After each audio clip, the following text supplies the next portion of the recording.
नमस्कार, आप देख रहे हैं अपना बिहार। मैं हूं शुभे मिश्रा, आपके साथ बुलेटिन की शुरुआत इस वक्त की बड़ी खबर के साथ करेंगे। बेगूसराय से बड़ी खबर, 2 लोगों की संदिग्ध परिस्थिति में मौत की खबर है। जहरीली शराब से मौत की आशंका जताई जा रही। मेडिकल बोर्ड का गठन कर पोस्टमार्टम हुआ, एक मृतक का पोस्टमार्टम नहीं हो सका। चेरिया बरियारपुर के मेहदा शाहपुर की घटना बताई जा रही है। बिहार में शराब पीना अपराध है, फिर भी लोग चोरी छिपे शराब पी रहे और मर भी रहे हैं। आरोप है कि चिरिया बरियारपुर के मेहदा शाहपुर के रहने वाले डॉक्टर सीसी सिंह और उनके कंपाउंडर हरे राम तांती की संदिग्ध परिस्थिति में मौत हो गई। बेगूसराय के सिविल सर्जन ने बताया कि हरे राम तांती को जब अस्पताल लाया गया तब उनके आंखों की रोशनी चली गई थी। रिश्तेदार शराब पीने की बात कह रहे हैं। हरे राम तांती के शव को पोस्टमार्टम मेडिकल बोर्ड ने किया है। डॉक्टर सीसी सिंह के शव का पोस्टमार्टम नहीं किया गया। पुलिस ने रिश्तेदारों को जल्द से जल्द पोस्टमार्टम कराने के लिए कहा है। उनका कहना है कि वो इस मामले की जांच लगातार कर रहे हैं, रिपोर्ट आने के बाद ही कुछ कहेंगे। दिखाने के लिए कल रात में एक पेशेंट को लाया, उसकी पत्नी और उसका लड़का पकड़ करके लेते आया। वो लड़खड़ा रहा था, बताया कि इसकी रोशनी खत्म हो गई है आँख की। तो हमने पूछा तो लोगों ने बताया कि उनके गार्जियन ने कि हाँ ये शराब कभी कभी लेते हैं।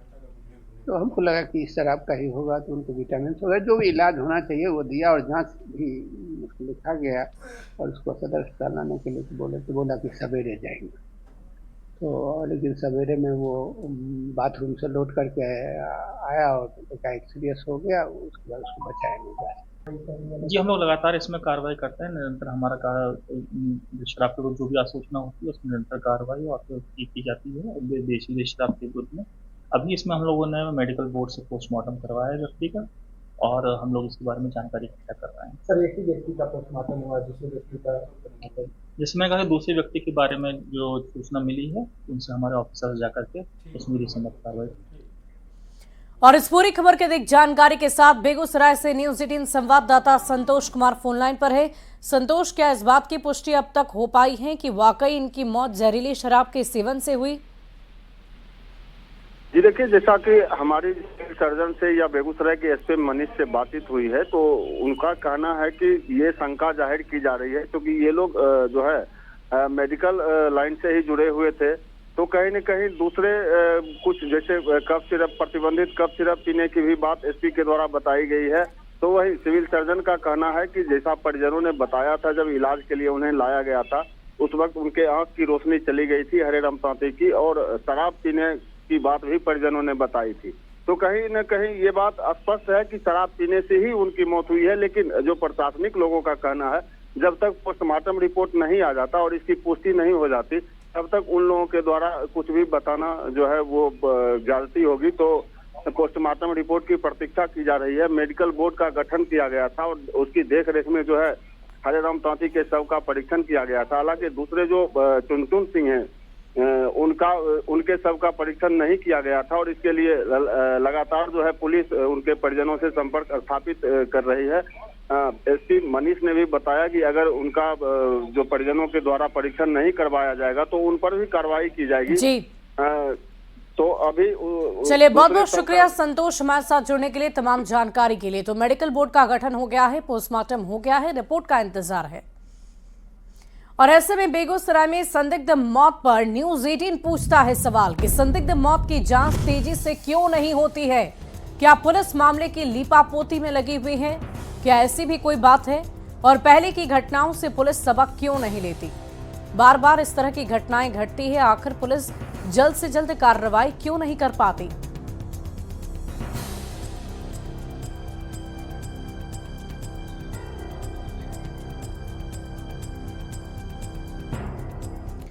और बढ़ते आगे, बड़ी खबर, बेंगलुरु में एक इंजीनियर की खुदकुशी की खबर ने देश को झकझोर दिया है।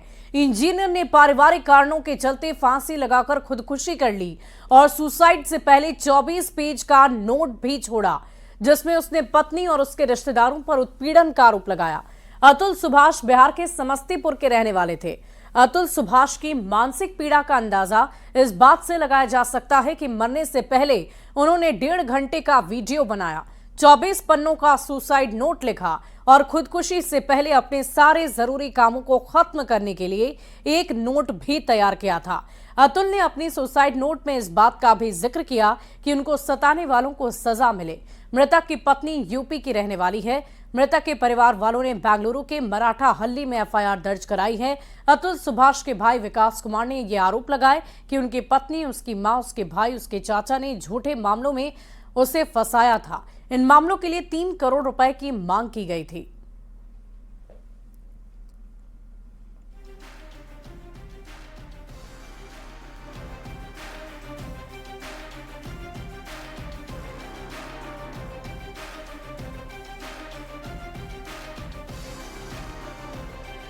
हो गया है, इसके बारे में इन्वेस्टिगेशन चल रहा है और हमारा इंस्पेक्टर इन्वेस्टिगेशन कर रहा है। अतुल सुभाष से 34 उन्होंने जो हैंगिंग करके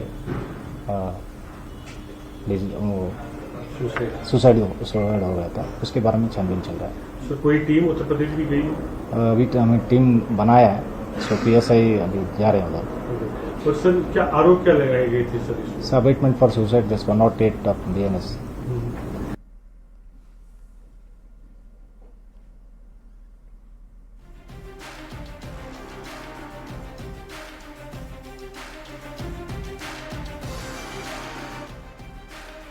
और इस पूरी खबर की अधिक जानकारी के साथ बेंगलुरु से न्यूज 18 संवाददाता हरीश उपाध्याय हमारे साथ जुड़ गए हैं। सीधे उनका रुख करते हैं। हरीश, अब तक इस पूरे मामले पर क्या कुछ कार्रवाई हुई है, सबसे पहले पूरी जानकारी दीजिए। फिलहाल तो एक FIR रजिस्टर किया गया है जिसमें 4 लोगों को अक्यूज्ड नेम किया गया है। प्राइम अक्यूज्ड निकिता है, निकिता सिंघानिया जो अतुल के वाइफ है, उनको प्राइम अक्यूज नेम किया गया है। उसके अलावा उनके ब्रदर इन लॉ, उनके मदर इन लॉ और निकिता के अंकल जो है उनको भी 4th अक्यूज नेम किया गया है। अभी प्रोसेस क्या होगा, बैंगलोर पुलिस एक नोटिस इशू करेंगे और इन चारों अक्यूज्ड को इन्वेस्टिगेटिंग ऑफिसर के सामने हाजिर होने के लिए एक इंस्ट्रक्शन दिया जाएगा।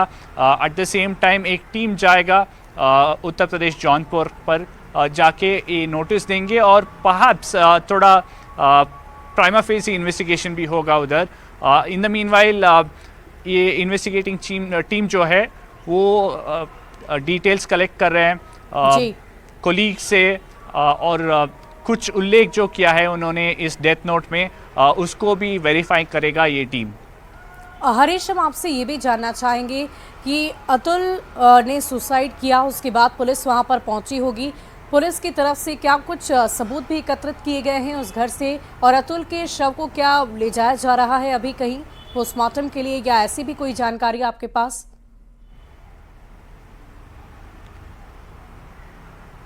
पोस्टमार्टम के बाद फ्यूनरल किया गया था कल, और अभी इन्वेस्टिगेटिंग टीम जो है वो एविडेंस कलेक्ट कर रहा है, डिजिटल एविडेंस उनका, अतुल का फ़ोन, लैपटॉप और जो भी डेटा था घर में उसको रिट्रीव करने का कोशिश करेगा अभी ये team. At the same time उनका कॉल लिस्ट जो है, जो अतुल किस से कांटेक्ट कर रहे थे लास्ट 2-3 वीक्स में, वो भी डेटा निकाला जाएगा अभी।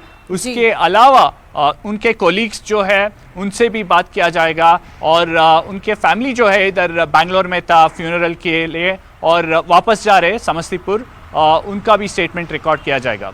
हरीश, हम आपसे ये भी जानना चाहेंगे क्योंकि उनकी पत्नी निकिता और साथ ही साथ निकिता की मदर और तमाम उनके परिवार के सदस्यों पर बहुत सारे आरोप लगे हैं और इनका जिक्र सुसाइड नोट में भी किया गया है, तो क्या पुलिस की तरफ से उनकी तरफ किसी तरह की कोई कार्रवाई की गई है, कोई जांच पड़ताल, अभी कुछ पूछताछ उनसे की गई? अभी तो फिलहाल कांटेक्ट नहीं किया गया उन लोगों को, पर नोटिस दिया जाएगा आज शायद सेकेंड हाफ में। उसके बाद एक पुलिस टीम जाएगा उधर और शायद एक प्रिलिमिनरी इन्वेस्टिगेशन या क्वेश्चनिंग होगा। उसके बाद उनको बताया जाएगा कि कब उनको इन्वेस्टिगेटिंग ऑफिसर के सामने इधर आना है बैंगलोर में। एट द सेम टाइम एक स्टेटमेंट आया है उनके तरफ से, निकिता सिंघानिया की तरफ से, उनके लॉयर की तरफ से। वो कह रहे हैं कि हमारा जो फैक्ट्स है हम वो कोर्ट के सामने पेश करेंगे। तो कोर्ट में सुनवाई की क्या कोई तारीख में निर्धारित है, क्योंकि अब बीच में अतुल की मौत हो चुकी है, तो क्या कोई ऐसी निर्धारित तारीख है जिस दिन कोर्ट में सुनवाई होगी? शायद कुछ लोकल केसेस जो है जो जौनपुर में जारी है, उधर शायद ये लोग ये फैक्ट पेश करेंगे। At the same time Bangalore में जो केस अभी स्टार्ट हुआ है वो तो फिलहाल प्रिलिमिनरी स्टेज में है, पर वो इन्वेस्टिगेशन में फोकस होगा कि इनका स्टेटमेंट्स रिकॉर्ड करना पड़ेगा, उसके बाद एक केस कोर्ट पहुंचेगा। चलिए, बहुत बहुत शुक्रिया हरीश हमारे साथ जुड़ने के लिए। इस पूरी खबर पर आप लगातार नजर बना रखें, हम फिर आपसे जुड़ेंगे। बहुत बहुत शुक्रिया आपका। तो देखिए, अतुल सुभाष बिहार के समस्तीपुर के वैनी पूसा रोड के रहने वाले थे। घटना को लेकर आसपास के लोग काफी सदमे में हैं। लोगों ने पीड़ित परिवार के लिए इंसाफ की मांग की है।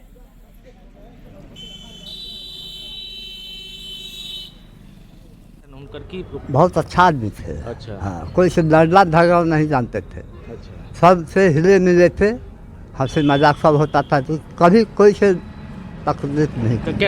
कहिया से जानते रहिए उनका? हम 12-14 साल का उम्र था उनका, और हमको ज़्यादा था, इससे हम जानते हैं। अच्छा। समस्तीपुर के बैनी पूसा रोड के रहने वाले अतुल सुभाष ने सुसाइड कर लिया, जो इंजीनियर थे।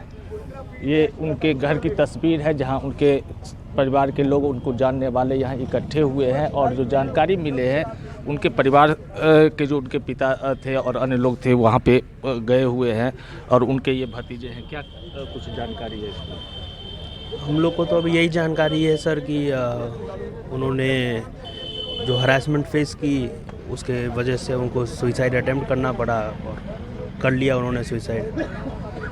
बाकी क्या मामला क्या हुआ था उसमें? पत्नी से विवाद चल रहा था? हाँ, पत्नी से विवाद चल रहा था, काफ़ी टाइम से उसके चक्कर में परेशान थे वो। तो लगातार कोर्ट केसेस के लिए, डेट्स के लिए इधर से उधर जाना, ये तो हम लोग सुनते ही थे घर में कि परेशानी है, लगातार बात होती थी, लेकिन इस कदर तक परेशान है हम लोग को भी आइडिया नहीं था। तो ये घटना की जानकारी आप लोग को कब? हम लोग को वही परसों, जब पापा को दादाजी ने बताया कि उनके छोटे भाई का फ़ोन आया था कि ऐसे ऐसे करके उनका मेल आया है, तो जब पता किया गया, पुलिस वहाँ पे गई, उन्होंने फिर बोला कि दरवाज़ा लॉक्ड है। फाइनली उसको तोड़ा गया तो पता चला कि उन्होंने सुसाइड कर लिया।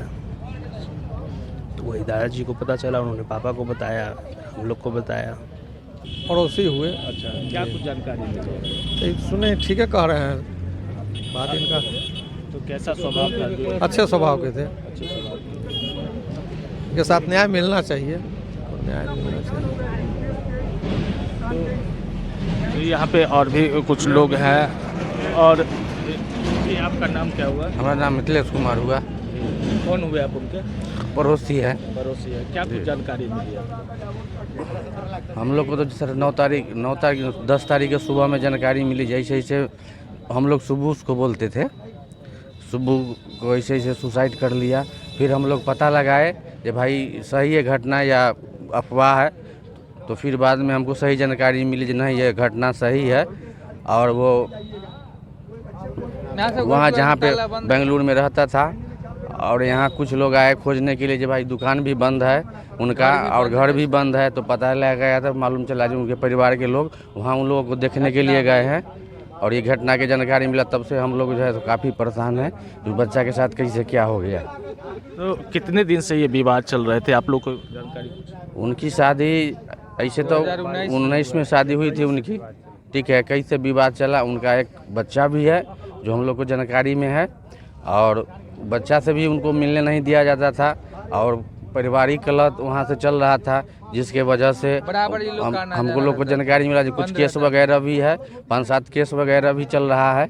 इससे परेशान हो करके वो निर्णय लिया। जो यहाँ पे जानकारी मिली है, उनके परिवार के लोग बंगलोर गए हुए हैं, जो माता पिता थे, और ये उनके पड़ोसी हैं, और जो भतीजा थे वो यहाँ पे थे, और काफ़ी मार्मिक घटना है। लोग यहाँ पे इस दुख की घड़ी में यहाँ पे हालचाल जानने के लिए पहुँचे हैं, और लगातार जैसे जैसे लोगों को जानकारी मिल रही है उनके घर पर, लोगों की भीड़ बढ़ रही है। Mukesh Kumar, news 18 network, Samastipur. बढ़ते हैं अगली खबर की ओर। सीएम नीतीश पर लालू प्रसाद के विवादित बयान के बाद से शुरू हुआ घमासान थमने का नाम ही नहीं ले रहा। जेडीयू में जबरदस्त नाराजगी देखी जा रही है और आज जेडीयू की महिला विंग ने लालू प्रसाद के बयान के विरोध में मार्च निकालकर जमकर नारेबाजी की और बयान को वापस लेने की मांग की। से माननीय मुख्यमंत्री के महिला संवाद यात्रा पे लालू प्रसाद यादव जी ने आपत्तिजनक टिप्पणी की है। अभद्रता से उनके टिप्पणी पर तमाम महिलाएं बहिष्कार करती हैं, विरोध करती हैं और आधी आबादी चाहती हैं कि लालू यादव जी, उनके परिवार के सभी लोग जो राजनेता बने फिरते हैं, वो इतने अभद्रता के लिए बिहार की आधी आबादी से माफी मांगे, क्योंकि ये बदलते हुए बिहार की सशक्त नारी हैं, सशक्त महिलाएं हैं और इसका जवाब लालू प्रसाद यादव जी को देकर रहेंगी। आज प्रतिकार शांतिपूर्ण ढंग से प्रतिकार मार्च है। आदरणीय लालू जी ने जो बयान दिया था शर्मनाक निंदनीय है, उसे अपने बयान को वो वापस ले और बिहार की बेटी और महिलाओं से उस बयान के लिए वो क्षमा मांगे, माफी मांगे। लालू यादव जी को हम महिलाओं से क्षमा मांगना चाहिए। जिस तरह से वो 7 बेटियों के पिता होने के बावजूद भी महिलाओं का अपमान किए हैं, अभी उनको मीडिया के सामने क्षमा मांगना चाहिए, तभी हम लोग माफ करेंगे। नहीं लालू यादव कर्म करो। और मुख्यमंत्री नीतीश कुमार की प्रस्तावित महिला संवाद यात्रा को लेकर आरजेडी अध्यक्ष लालू प्रसाद के विवादित बयान पर बिहार की सियासत गरमाई हुई है। बयानबाजियों का दौर अभी भी जारी है। बीजेपी और जेडीयू के नेता इसे घटिया सोच बता रहे हैं। बिहार सरकार के मंत्री जयंत राज ने भी लालू प्रसाद के बयान को शर्मनाक बताया और कहा कि आने वाले विधानसभा चुनाव में महिलाएं इसका बदला लेंगी। लालू प्रसाद यादव जी का जो बयान है बिल्कुल शर्मनाक बयान है और महिलाओं के बारे में कोई इस तरह कैसे बात कर सकता है, ये तो समझ से बाहर है। पूरी महिला में इस बयान की पूरे राज्य में निंदा हो रही है। हर लोग बोल रहा है कि एक पूर्व मुख्यमंत्री इस तरह की बात कैसे कर रहा है। और जो लालू राबड़ी का राज था, उस राज में महिलाओं की क्या स्थिति थी, ये किसी से छिपी हुई नहीं है। और आज के समय में माननीय मुख्यमंत्री जब 2005 से जब सरकार में आए हैं, महिलाओं पे कितना काम हम लोगों ने किया है, ये भी किसी से छिपा हुआ नहीं है। इनके बयान की हम लोग तो घोर निंदा करते हैं, लालू यादव के बयान की घोर निंदा करते हैं और इस तरह के सार्वजनिक जीवन में इस तरह की बातों को नहीं बोलना चाहिए। और सीएम नीतीश पर विवादित बयान मामले में लालू प्रसाद पर एनडीए नेता लगातार हमलावर है। उप मुख्यमंत्री सम्राट चौधरी ने कहा कि लालू प्रसाद को इलाज की जरूरत है। शरीर से वो बीमार दिख रहे हैं, उन्हें मानसिक इलाज की भी जरूरत है। आपत्तिजनक है और जिस तरह का बयान लालू प्रसाद जी का आया है, वो स्पष्ट तौर पर दिखता है कि उनको इलाज की जरूरत है। वो शरीर से बीमार दिख रहे थे, अब उनको मानसिक भी इलाज। और नीतीश कुमार की महिला संवाद यात्रा पर तेजस्वी के तंज और लालू प्रसाद के विवादित बयान पर समाज कल्याण मंत्री मदन सहनी ने लालू प्रसाद और तेजस्वी पर पलटवार कर दिया है। मदन सहनी ने कहा कि नीतीश कुमार ने महिलाओं के लिए बहुत कुछ किया है। यात्रा के बाद वो महिलाओं के लिए फिर से कुछ विशेष कर सकते हैं और इसी बात का लालू प्रसाद और तेजस्वी को डर है, जिस कारण वो लोग इस तरह की बातें कर रहे हैं। और इन लोगों ने तो कभी कोई काम किया नहीं है, सिर्फ झूठ के बदौलत इन लोगों ने 15 साल खींच दिया और बिहार को इतना पीछे कर दिया कि आज 19 साल से लगातार माननीय मुख्यमंत्री जी के द्वारा काम करके और सभी के लिए काम किया, उन्होंने हर वर्ग के लिए काम किया है, महिलाओं को आगे लाने का काम किया है। बिहार का जो ऊंचाई है उसमें महिला का बहुत बड़ा योगदान है। मुख्यमंत्री जी तो हमेशा उनके लिए काम किए हैं। अब उसके प्रति इस तरह का घटिया बयान यह दर्शाता है कि उनके मन में क्या चल रहा है। वहीं सीएम नीतीश को लेकर लालू प्रसाद के विवादित बयान पर शिवहर सांसद लवली आनंद ने लालू प्रसाद पर महिलाओं का अपमान करने का आरोप लगाया, साथ ही भाषा पर संयम रखने की नसीहत दी है। बहुत गलत बात बोल रहे हैं, ये जो लालू जी बोल रहे हैं ये बहुत ही गलत है। हमको तो लगता है कि बुढ़ापा में सठिया गए हैं। ये महिला जाति का अपमान है, इस तरह से नहीं बोलना चाहिए। मुख्यमंत्री के पद पर रहे हैं लालू जी और महिला जाति के लिए इस तरह से बोलना और माननीय मुख्यमंत्री जी के लिए इस तरह से बोलना शोभा नहीं देता है उनको। और सीएम नीतीश के महिला संवाद यात्रा पर तेजस्वी के सवाल उठाने पर बीजेपी प्रवक्ता मनोज शर्मा ने लालू परिवार को महिला विरोधी बता दिया। वहीं आरजेडी प्रवक्ता इज्जा यादव ने कहा कि सीएम नीतीश को तेजस्वी के सवाल पर जवाब देना चाहिए। यादव जी और उनके पिताजी को महिला सशक्तिकरण के नाम से ही नफरत है। इस शुरू से ये लोग महिला विरोधी रहे हैं। माननीय मुख्यमंत्री जी बिहार में महिलाओं के लिए कई एक सौगात लेकर जाने वाले हैं और ये समझने वाले हैं महिलाओं से संवाद करके कि महिलाओं के लिए और क्या क्या करने योग्य काम बिहार में बचा है जिससे कि वो पूरा करेंगे। लेकिन इन लोगों को लगता है कि महिला सशक्त हो जाएगी तो क्या होगा, इनके परिवार में ही देखिए ना। माननीय मुख्यमंत्री नीतीश कुमार जी, आपको तो तेजस्वी यादव जी के सवाल का जवाब देना पड़ेगा। आप जो खजाने से 225 करोड़ की बर्बादी को निकले हैं, इसका जवाब तो आपको देना ही पड़ेगा। और कौन सी महिलाओं से कौन सा संवाद करने जा रहे हैं? अधिकार तो आपसे दिया नहीं गया। आधी आबादी महिलाएं हैं, न कोई सर्वोच्च पद पे हमें 50% रिजर्वेशन आपने किया महिलाओं के लिए। विधानसभा में 50% रिजर्वेशन नहीं है महिलाओं के लिए। जीविका दीदी हो, आशा दीदी हो, ये लोग को आप राजकर्मी का दर्जा नहीं दे रहे हैं। वहीं तेजस्वी यादव की पोस्ट पर डिप्टी सीएम विजय सिन्हा ने तंज कस दिया। विजय सिन्हा ने कहा कि तेजस्वी को बिहार के विकास से कोई लेना देना नहीं है, जबकि सीएम नीतीश कुमार बिहार के विकास की गति को तेजी से बढ़ा रहे हैं। नेता प्रतिपक्ष ट्विटर वाय हैं, सिर्फ ट्वीट करना, वो भी अपना कंटेंट नहीं, कोई लिख करके एक टीम जो जनता की गाढ़ी कमाई लूट कर करके उनके पिताजी रखे उस पैसे से एक टीम रखे हुए हैं, वो जो लिख के देता है वो डालते हैं। बिहार की जनता विकास चाहती है, आप बिहार का सम्मान भी गिराते हैं, आप और आपके परिवार, और बिहार के विकास में सबसे बड़े बाधक हैं।